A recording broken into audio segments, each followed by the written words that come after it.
Welcome back, fans and friends, for this upcoming video.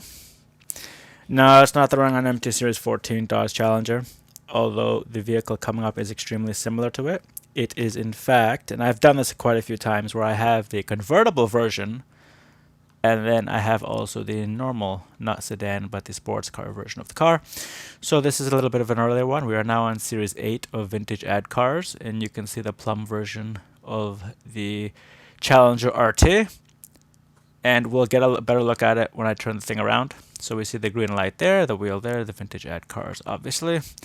Series 3, limited edition die-cast metal chases, contains one vehicle, 8 plus 164, and the vehicle itself, 1970 Dodge Challenger RT HEMI convertible. And so, I will just, I do like the contrast. I brought this up with the GSX. It makes the car look a little bit better. I wasn't too into convertibles, but they have done quite a few good ones. Once again, we're not getting the rearview mirrors, but the hood looks really nice. The purple and the white contrast looks really nice. They've mostly, for the most part, we can see the wheels are done really well. At the very least, on the left side, it's easy to read Challenger on the front there. It is easy to read Challenger on the front there. I'm hoping it's done just as well, or if not better than that one there. Like I said, we're running an empty Series 14 or 13, I think. And then we see here, they've done something with the license plate for once. Obviously, these early Challengers don't have the front spot for it, but you can see there on the back, easy to read. So, just moving on to the back, I will hold the ad in front of the camera, so anybody who wants to read it can read it.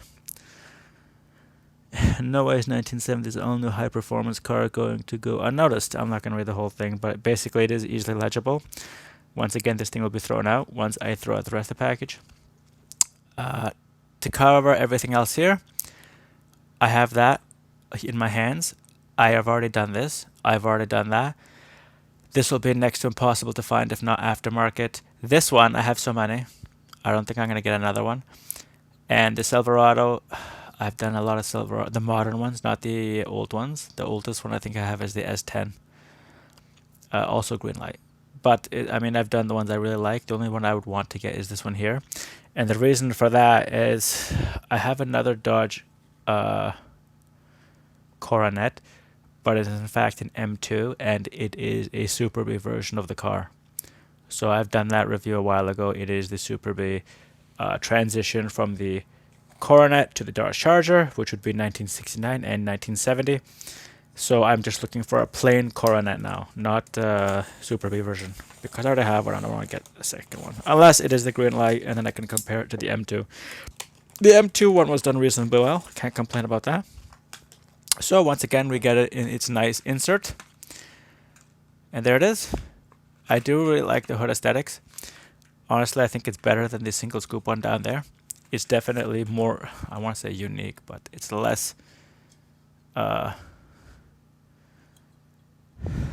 looks a lot busier, a lot more, I want to say, involved. So I'm just going to go ahead and try to pop the hood, because, yeah, there we go. So it does look like it's the HEMI in there, but I'll get to that last. There we see the typical Challenger, 2+2 seating, 2 doors. Unfortunately, the doors don't open. It's not important though. I don't really want them to open. We see there on the other side, there's a tie down. We have Dodge, which is fairly unique, written across the middle of the hood. Once again, the 2 intakes. There's defroster, wipers. Everything appears to be painted normally. There's Challenger again. So it's good though. I think it does say Challenger, the model on the back of the trunk. I believe it is the RT model of the vehicle. Yeah, good news, fans and friends. It is the RT model of the vehicle. So as we know, this is the RT model of the vehicle as well. So therefore, they both have nearly identical engines. Actually, this one has a similar engine to the Moe's Mayhem version of the car. And this one has the slightly different, more closely related to the 440 or the HEMI version of the engine. So I'm doing it for early because I've already come to terms with the fact that I'm just so excited. It's the RT version of the car, so it is the high-end version. They don't say that in the ad. Sorry, not in the ad. They do say it. I was lying. RT HEMI. There we go. So it is the RT version of the HEMI, but it's nice to see that it's easy enough to read. There's the gas cap on the right side, because it doesn't exist on the left side.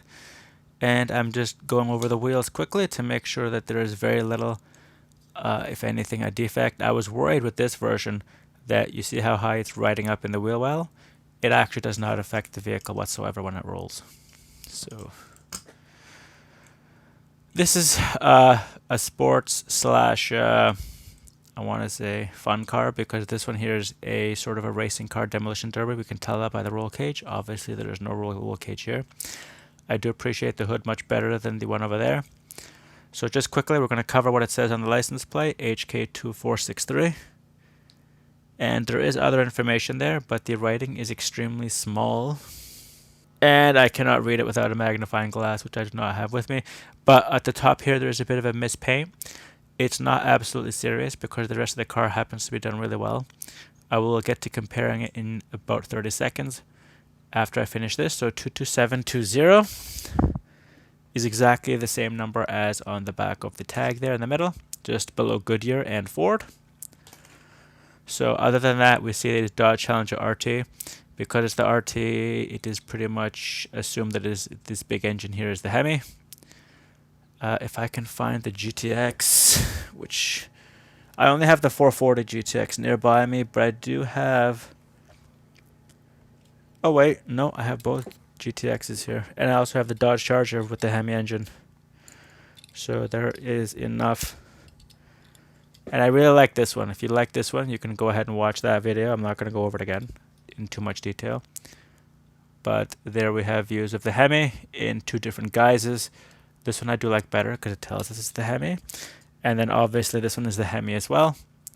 Extremely similar to that Challenger on the right. So they have once again opted to put little black piping on the sides, but the rest of the engine is orange, rather than this one, just the air filter is orange. And they have also thankfully decided not to